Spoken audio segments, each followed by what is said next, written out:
Hi guys, welcome to Mithlesh biology classes.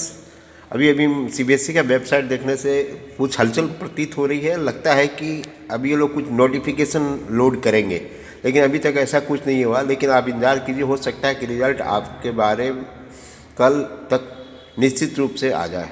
आज declare हो ही जाएगी कि सीबीएसई का रिजल्ट कल आ रहा है हर हालत में। देखो भाई, मैं एक चीज़ बता दूं आपको कि बायोलॉजी +2 ट्वेल्थ का जो सेकेंड टर्म का एग्जामिनेशन है, उसमें आप देखिएगा कि जो चैप्टर्स दिए गए हैं, उस चैप्टर में प्रत्येक चैप्टर अपने आप में महत्वपूर्ण रखता है। जिसमें जो तुम्हारा human health and disease, microbes in human welfare, biotechnology principle and process, उसके अलावा बायोटेक्निकोलॉजिकल एप्लीकेशन, इन सारी चीज़ों पर बहुत ज़्यादा माइन्यूटली आपको फोकस करनी है।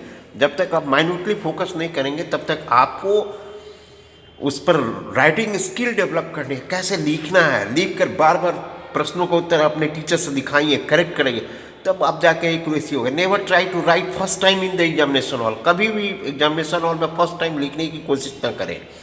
आप उसको अच्छी तरह से लिख कर रखें, बढ़िया से प्रैक्टिस कीजिए, क्योंकि 2 chapter biotechnology principle and process, ये अपने आप में इतना महत्वपूर्ण है, और एप्लीकेशन ऑफ बायोटेक्नोलॉजी, इसको अगर आपने वीक कर दिया तो मार्क्स आपके वीक हो गए हैं। आप समझ लीजिए।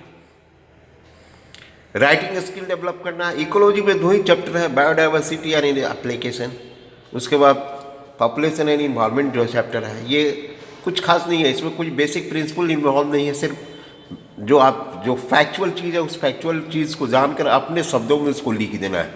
पहले आप कोशिश कीजिए कि क्वेश्चन पेपर मिलने के पश्चात जो आपका रीडिंग आवर होता है, उस रीडिंग आवर में आप ध्यान से पढ़िए कि कौन सा क्वेश्चन आप कर रहे हैं, कौन सा नहीं कर रहे हैं। तो जो क्वेश्चन आ रहा है, सबसे पहले उसको अंडरलाइन कर लीजिए, पहले उसी को लिखने की कोशिश कीजिए। जब आप लिख लेंगे तो आपको मिलेगा कि सेकेंड टर्म में, मतलब सेकेंड स्पेल में, जब लिखने चाहिएगा तो देखिएगा फर्स्ट टाइम में जिसका आंसर स्किप कर रहा था, उसका आंसर भी बहुत आसानी से आपको याद आ रहा है। इसलिए आप इस चीज़ को हमेशा याद रखिए कि क्वेश्चंस का उत्तर लिखते वक्त बहुत ध्यान रखना होगा। अगर क्वेश्चन का उत्तर आप सही ढंग से नहीं लिखते तो उसका एक्सप्लेनेशन भी बहुत अच्छे ढंग से नहीं मिलेगा। इस चीज़ को मैं बार बार कहता हूँ कि आप हमेशा इस चीज़ को ध्यान में रखा कीजिए, और राइटिंग स्किल आपकी बहुत परफेक्ट होना चाहिए, क्योंकि सेकेंड टर्म का एग्जामिनेशन अपने आप में बहुत महत्वपूर्ण रखता है।